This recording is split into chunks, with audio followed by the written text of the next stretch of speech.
दोस्तों नमस्कार। आज भारत के भविष्य पर सबसे बड़ा सवाल खड़ा हो गया है।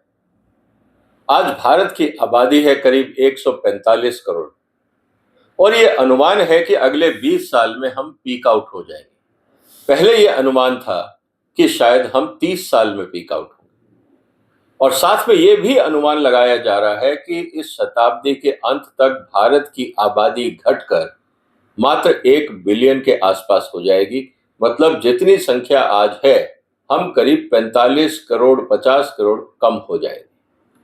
ये बात भारत के भविष्य के लिए एक हिसाब से चिंता की भी बात है। मैं इसलिए क्यों कह रहा हूं, क्योंकि बाकी दुनिया में अगर हम देखें कि जिन देशों ने तरक्की करी, आज वो लोग अपने एग्जिस्टेंस के लिए लड़ रहे हैं। वहां पे विचित्र समस्याएं खड़ी हो गई हैं, जिससे समाज की एग्जिस्टेंस पे ही सवाल खड़ा हो गया। आज हम इसी महत्वपूर्ण मुद्दे पे चर्चा करेंगे कि जो लेटेस्ट रिपोर्ट आई है, जिसने ये कहा है कि भारत की आबादी बहुत तेजी से घटने की दिशा में आगे बढ़ रही है, इससे क्या मायने हैं और इसके कारण क्या हैं। क्यों भारत के अंदर जो रिप्लेसमेंट रेट है, उससे भी कम दर में बच्चे पैदा हो रहे हैं। ये बात भारत के लिए चिंता की है, महत्वपूर्ण मुद्दा है और इसके वैज्ञानिक आधार क्या है और इससे सामाजिक परिवर्तन क्या आएगा, इसको भी समझना बहुत जरूरी है। तो दोस्तों, इस चर्चा में बने रहिए, इस वीडियो को शेयर करिए, इस महत्वपूर्ण मुद्दे को अपने परिवार में और समाज में चर्चा करिए। और सबसे बड़ी बात, भारत सरकार को अब ये जागना होगा कि आप जो कहते रहे कि हम एजुकेशन को लेके क्या करें, हेल्थ केयर को लेकर हम कुछ नहीं कर पा रहे हैं, इसका खामियाजा पूरे समाज को और देश के भविष्य को उठाना पड़ेगा। ऐसा ना हो कि मोदी साहब के ऊपर ये आरोप लगे कि साहब, मोदी साहब के कार्यकाल से पहले रिप्लेसमेंट रेट ठीक थी और अब जो रिप्लेसमेंट रेट है वो जो 2.1 होनी चाहिए थी, फर्टिलिटी रेट उससे नीचे आ गई। ये चीज जो टर्निंग पॉइंट है, ये बताता है कि समाज में जो आम आदमी है वो अपने आप को आर्थिक रूप से सुरक्षित महसूस नहीं कर रहा है। मैं दोबारा दोहरा रहा हूं, आर्थिक रूप से सुरक्षित महसूस नहीं कर रहा है और सरकार को इसका जवाब देना चाहिए। तो दोस्तों, इसी महत्वपूर्ण मुद्दे पे आज हम चर्चा करेंगे कि भारत के समाज में क्या बदलाव हो रहा है और जिसका असर हमारी जो सामाजिक व्यवस्था है उस पर पड़ने वाला है। दोस्तों, किसी भी समाज की अगर हम ये बात करें कि जो सस्टेनेबिलिटी दर है, जो रिप्लेसमेंट रेट है, जब दुनिया में व्यक्ति आते हैं और मौत निश्चित है, वो तो तय है, उसके अंदर आर्ग्यूमेंट हो नहीं सकता। अगर भारत या किसी भी समाज में अगर बच्चा पैदा होने की दर, जिसको फर्टिलिटी रेट कहा जाता है, अगर 2.1 से कम है, इसका मतलब ये है कि वो समाज धीरे धीरे सिकुड़ जाएगा, श्रिंक हो जाएगा। चाइना में ये हो रहा है, जापान में ये हो रहा है, बहुत सारे विकसित देशों में ये हो रहा है और इसीलिए वहां पे रोबोट्स की बात की जा रही है। वहां पे दुनिया भर के और कार्यक्रम किए जा रहे हैं जिससे लोग आबादी बढ़ाएं, लेकिन वो समाज के अस्तित्व खतरे में। अब उसका जो कारण सामने आया है, इसको हमें समझना होगा। एक महत्वपूर्ण मुद्दा आता है कॉस्ट ऑफ एजुकेशन का। समाज में लोग बच्चे इसलिए पैदा नहीं कर रहे कि साहब इतनी महंगी शिक्षा है, सरकारी स्कूल काम के नहीं है और प्राइवेट शिक्षा जो है उस पर कोई कंट्रोल नहीं है। तो बच्चे पैदा करके हम करेंगे क्या अगर हम उनको पढ़ा ही नहीं पाए तो, और सरकार इन बातों पे बिल्कुल ध्यान नहीं दे रही। तो बेहतर यह है कि जब सरकार लापरवाह हो तो आम आदमी सजग हो जाता है और उसका परिणाम यह है कि लोगों ने बच्चा पैदा करना कम कर दिया। दूसरा जो पैरामीटर है वो है हेल्थ केयर को लेकर। अगर हेल्थ केयर इतनी महंगी हो जाए कि आप अगर हॉस्पिटल जाएं तो आपके पूरे महीने की सैलरी निकल जाए, ऐसी स्थिति के अंदर बच्चे कौन पालेगा। आज कोई भी हॉस्पिटल है, अगर आप वहां पे डिलीवरी के लिए जाते हैं या हेल्थ केयर के लिए जाते हैं तो ऐसा लगता है कि वो स्लॉटर हाउस है। वहां पे जो व्यक्ति जाता है वो कभी खुश होकर बाहर आता नहीं दिखा, वो यही कहते हुए लगा है कि यार बुरी तरह से लूट लिया गया है और सरकार की तरफ से कोई कानून नहीं है जो इस लूट को रोक सके। तो शिक्षा और स्वास्थ्य के बगैर भारतीय समाज या कोई भी आज का समाज ढंग से नहीं रह सकता। और सरकार दोनों ही चीजों पे ध्यान अगर नहीं दे रही है और कॉम्प्रोमाइज्ड है, इसका असर जनता ने अपने हाथ में ले लिया है कि हम बच्चे ही कम पैदा करें। ऐसी स्थिति में समाज का बिखरना और श्रिंक होना वाजिब। अब इसका एक अलग से एंगल सामने आ रहा है जिसको कुछ लोग विवाद में ला रहे हैं कि क्या इससे एक खास माइनॉरिटी की पॉपुलेशन बढ़ जाएगी और मेजॉरिटी की पॉपुलेशन क्या कम हो जाएगी। इसमें भी राजनीतिक एंगल देखा जा रहा है। इन सभी बातों पे आज हम चर्चा करें। तो जैसा मैंने कहा दोस्तों कि 2.1 जो रेट है, रिप्लेसमेंट रेट, आज भारत में जो चिल्ड्रन प्रोडक्शन रेट है वो 1.9 रह गया है पर विमेन। मतलब जहां पे औरतें पहले 2 से ज्यादा बच्चे पैदा करती थी, आज 2 से कम कर रही हैं। और 2 से ज्यादा करना ऑन एन एवरेज समाज के लिए जरूरी है। तभी तो कहा जाता था हम दो हमारे दो। ये इसलिए कहा जाता था कि परिवार भी सुरक्षित रहे, खुशहाल रहे और समाज भी बचा रहे। हमने चाइना की तरह 2 के साथ 1 की पॉलिसी नहीं बनाई थी, ये 1 चाइल्ड पॉलिसी हमने नहीं अपनाई थी। उसका कारण ही यही था कि 2.1 समाज की जरूरत है। लेकिन आज हम जब 1.9 की बात कर रहे हैं तो बहुत सारे परिवारों में आपने देखा होगा 1 ही बच्चा होता है। अब सवाल इस बात का है कि अगर यही ट्रेंड चलता रहता है 2.1, तो अगर इससे नीचे है 1.9 की हम बात कर रहे हैं, अगर 2.1 नहीं होता है तो पॉपुलेशन ग्रोथ कम हो जाती है, समाज बूढ़ा होने लगता है, आपको मैन पावर की शॉर्टेज हो जाती है। और जब मैन पावर नहीं होगी, कमाने वाले लोग नहीं होंगे, समाज बूढ़ा होगा तो इकोनॉमिक डेवलपमेंट भी घटने लगती है। तो जो हम डेमोग्राफिक डिविडेंड की बात किया करते थे, मुझे लगता है भारत के पास अब मात्र 15 से 20 साल रह गए हैं। अगर हमने इस स्थिति में काम नहीं किया तो आने वाले समय में स्थिति क्या होगी, जो हम आज जापान में देख रहे हैं, कोरिया में देख रहे हैं, इटली में देख रहे हैं, जर्मनी में देख रहे हैं, बहुत सारे स्कैंडिनेवियन कंट्रीज में देख रहे हैं, बहुत सारे सेंट्रल एशियन कंट्रीज में देख रहे हैं, जहां पे आबादी बहुत तेजी से घट रही है और समाज में संकट खड़े हो गए। इस बात को समझना होगा। और आज क्या हो रहा है, जैसे चाइना ने बिलियंस ऑफ डॉलर्स की स्कीमें निकाली है, लेकिन अब उसका कोई फायदा नहीं, लोगों की मानसिकता बदल चुकी है। तो पहला सवाल तो यही है कि अब भारत सरकार जागेगी, भारत की हेल्थ केयर और एजुकेशन क्वालिटी और कॉस्ट पे ध्यान देगी। अगर ऐसा नहीं हुआ और सरकारें सोती रही तो कहने से हम कुछ भी कर लें कि भारत में डेमोग्राफिक डिविडेंड है, ऐसा होगा नहीं। राजनेता अपने टाइम पे काम करेंगे नहीं और कीमत समाज को चुकानी पड़ेगी। अब जैसे कहा जा रहा है कि जो कॉस्ट ऑफ एजुकेशन एक सबसे बड़ी चुनौती बन के आई है सर्वे में। प्राइवेट स्कूल की fees, coaching fees, technology expenses, competitive exams, higher education cost, कुल मिला के कहने का मतलब यह है कि आज परिवार ये कहता है कि भैया हम 1 ही बच्चा ढंग से पाल लें, हमें 3 नहीं चाहिए। तो जब 1 ही पालने की बात आती है तो बात आती है कॉस्ट की, सस्टेनेबिलिटी ऑफ फैमिलीज को लेकर। क्या सरकारें इस पे सजग हैं? आपके जो विचार हो साथ साथ कमेंट बॉक्स में भी लिखते जाइए दोस्तों। हेल्थ केयर की अगर हम बात करें, जैसा मैंने पहले कहा कि किसी भी हॉस्पिटल में आप जाइए, 50,000 1 लाख से नीचे कोई बिल की बात करता ही नहीं है। और कितने परिवारों का मंथली जो अर्निंग है वो हॉस्पिटल के बिल के बराबर होती है। इस पे सोचिए जरा कि एक व्यक्ति अगर हॉस्पिटल जाता है तो उसका बिल कितना बनता है और उसकी मंथली इनकम क्या है, कैसे सस्टेन करेगा। और यही कारण है कि मेडिकल इमरजेंसीज, इंश्योरेंस कॉस्ट और लॉन्ग टर्म हेल्थ एक्सपेंसेस को अगर हम ध्यान में रखें तो सबसे इंपॉर्टेंट बात ये आती है कि भाई साहब, हम इतने बच्चे नहीं पाल सकते कि हम सबको स्वास्थ्य दे सकें। यह समाज के लिए एक शर्म की बात है कि हम लोगों को हेल्थ केयर नहीं दे सकते, जबकि हम इतना टैक्स लेते हैं लोगों से। तो कहां जाता है? फिर बात आती है हाउसिंग कॉस्ट को लेकर। हम अर्बनाइजेशन की बात कर रहे हैं और अर्बन एरिया में जिस तरह से हमारी हाउसिंग पॉलिसी है, घरों के दाम बढ़ते जा रहे हैं, किराए बढ़ते जा रहे हैं और कुल मिला के जो होम लोन बर्डन है वो बढ़ता जा रहा है, इनकम घटती जा रही है, जॉब अपॉर्चुनिटीज घटती जा रही है, लेकिन एजुकेशन, हेल्थ केयर और हाउसिंग लोन के खर्चे बढ़ते जा रहे हैं, सस्टेनेबिलिटी कैसे होगी? बच्चे पालने के लिए जो खर्चा होता है वो इंसान कहाँ से निकालेगा जब पेरेंट्स अपने एग्जिस्टेंस के लिए लड़ रहे हों?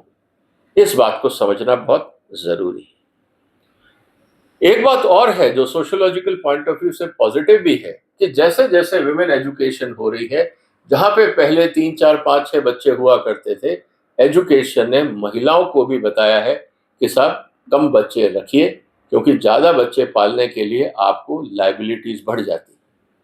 एजुकेशन का फायदा उठा के महिलाओं ने परिवार नियोजन किया, और फायदा उसका समाज को तो हुआ, मतलब परिवार को तो हुआ कि चलो खर्चे कम हो गए, लेकिन ओवरऑल अगर हम समाज के परिदृश्य में देखें तो ऐसा लगता है कि ये समाज के लिए चिंता बनती जा रही है। और फिर बदलता हुआ लाइफस्टाइल, हर आदमी को कैरियर चाहिए, क्योंकि आज महंगाई इतनी हो गई है कि हाउसवाइफ या होम मेकर का जो कॉन्सेप्ट है वो धीरे धीरे लुप्त होता जा रहा है।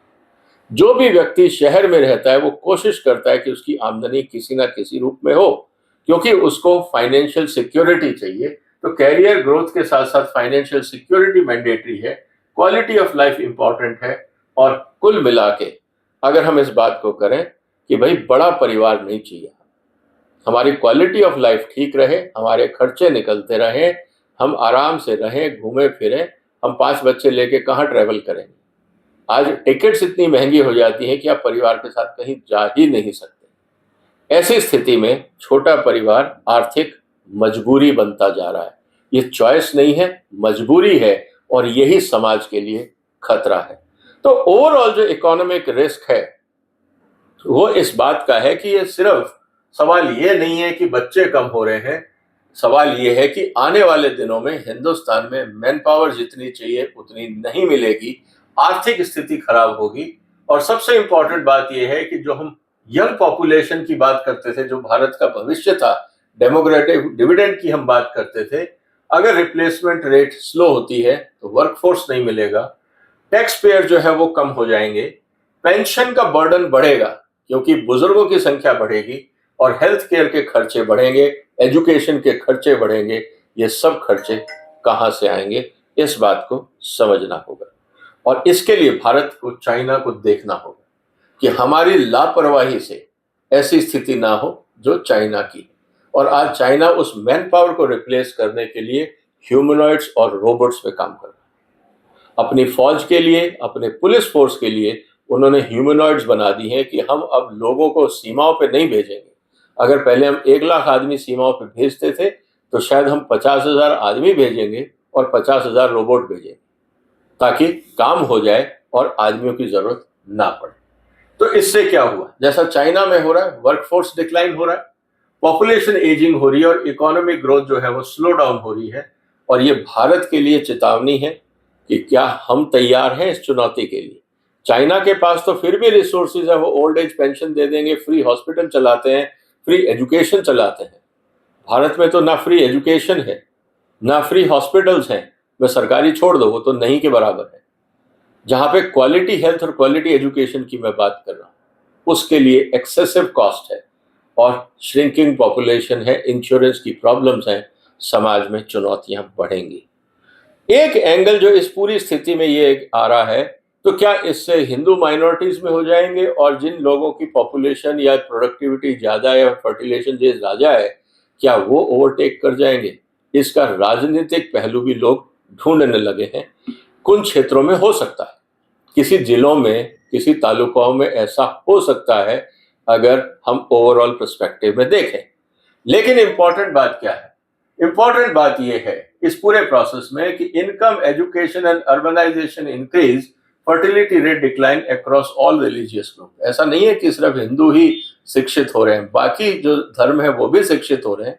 हेल्थ केयर कॉस्ट उनके लिए भी उतनी है, एजुकेशन कॉस्ट उनके लिए भी इतनी है। तो ऐसा नहीं है कि किसी खास लोगों के लिए, हाँ आप ये कह सकते हैं कि एजुकेटेड पॉपुलेशन के बच्चे शायद ज्यादा कम हो, क्योंकि उनको कॉस्ट दिख रही है, उनको पढ़ाना है, हेल्थ केयर है, बाकी खर्चे हैं। लेकिन जो लेबर क्लास है या जो नॉन एजुकेटेड क्लास है, क्या वहां पे फर्टिलिटी रेट भी कम आएगी? अगर ऐसा नहीं हुआ तो बहुत सारे सोसाइटीज के अंदर आपको डेमोग्राफी बदलती हुई दिख सकती है। इस बात को हमें समझना होगा, लेकिन ये ओवरनाइट नहीं होगा, ग्रेजुअल होगा। इस पे अगर भारत सरकार मॉनिटरिंग करे तो आपको पता लग जाएगा कि कितने जिलों में किस तरह से पॉपुलेशन डायमेंशंस बदल रहे हैं। और भारत सरकार के पास एक ही रास्ता बचता है कि सबको अच्छी हेल्थ केयर और अच्छी एजुकेशन दी जाए। तो ये रिलीजन से नहीं, इकोनॉमिक कंडीशन से डिपेंडेंट है। अगर मान लीजिए हिंदुओं की आर्थिक स्थिति ज्यादा खराब होती है तो वहां पे फर्टिलिटी रेट गिरेगी। तो अगर भारत सरकार को लगता है कि हिंदू राष्ट्र बनाए रहना है तो आपको हिंदुओं को अच्छी एजुकेशन और अच्छी हेल्थ केयर फ्री करवाइए और बाकी समाज के लोगों को भी कराइए, सिर्फ हिंदुओं को ना कराएं। कम से कम फर्टिलिटी रेट आपकी नहीं गिरेगी। कानून ऐसे बनाइए कि जिससे एजुकेशन कॉस्ट आम आदमी की जो स्पेंडिंग पावर है, परचेजिंग पावर है, उसके अंदर रहे। हेल्थ केयर के बिल, क्योंकि मशीनें इतनी एडवांस आ गई हैं कि अब ज्यादा हाई कॉस्ट नहीं लगता है हेल्थ केयर का, सस्ते दामों पे बहुत अच्छी चिकित्सा हो जाती है। लेकिन हम लोगों के पास ऐसा कोई कानून नहीं है जो इस तरह के जो एक्सप्लॉयटेटिव माइंडसेट है उसको हम रोक सकें। तो इसीलिए अब सबसे इंपॉर्टेंट, धर्म से ज्यादा जो सरकार को फोकस करने की जरूरत है, education cost, affordable health care, employment opportunities and family support system, ये जरूरी है। इसीलिए अब आगे क्या होना चाहिए? जैसा मैंने पहले कहा कि भारत को पूरा फोकस करना चाहिए अफोर्डेबल चाइल्ड रियरिंग पे।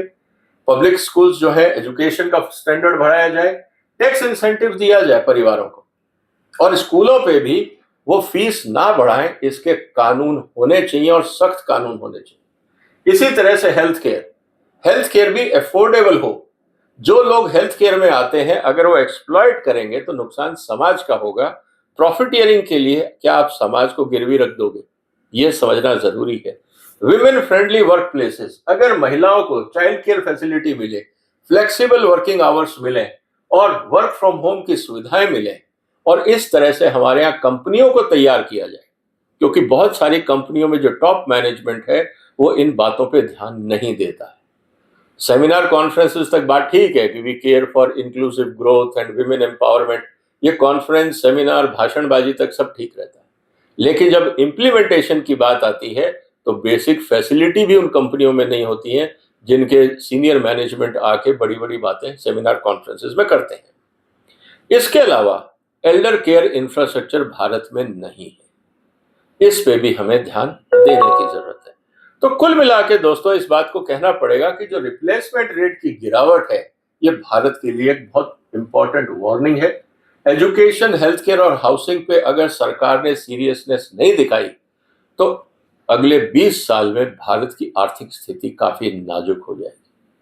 आपके पास मैन पावर नहीं होगा, एजिंग पॉपुलेशन होगी, एजुकेशन इतनी महंगी होगी कि शायद लोग पूरी तरह से अपने आप को स्किल्ड ना कर पाए, और इस दुनिया में एक बड़ा अजीब सा डिस्टॉर्टेड ग्रोथ हमारे सामने आ जाए।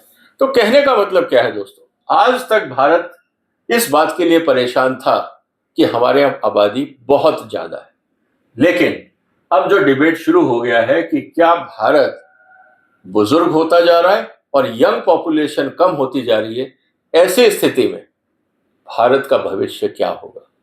अब सवाल इसी बात का है। तो कहने का मतलब ये है कि एजुकेशन, हेल्थ केयर और सोशल डिवाइड, ये सारी चीजें इंटरलिंक्ड हैं। अगर आपने एजुकेशन और हेल्थ केयर कानून नहीं बनाए तो कीमत समाज को उठानी पड़ेगी। राजनेता अगर केयरलेसनेस करते हैं और टाइम लेते हैं सही पॉलिसी बनाने में, समाज का उतना नुकसान करते जाते हैं। आपके जो भी विचार हो दोस्तों, कमेंट बॉक्स में लिखिए कि क्या ये गिरती हुई फर्टिलिटी रेट भारत के लिए एक चुनौती है, या आपको लगता है कि ये फर्टिलिटी रेट गिरेगी तो भारत का फायदा होगा। जो भी आपके विचार हो कमेंट बॉक्स में लिखिए। इस महत्वपूर्ण मुद्दे पर आपस में समाज में चर्चा करिए, सरकार को जगाइए कि ये जो बातें हैं जिनके कारण फर्टिलिटी रेट कम हो रही है, इसको रोकने का प्रयास करें, नहीं तो बहुत देर हो जाएगी। जो भी आपके विचार हो कमेंट बॉक्स में लिखिए, वीडियो को शेयर करिए, चैनल को सब्सक्राइब करिए। फिर मुलाकात होगी एक और महत्वपूर्ण मुद्दे के साथ। तब तक अपना ध्यान रखिएगा। फिलहाल वंदे मातरम।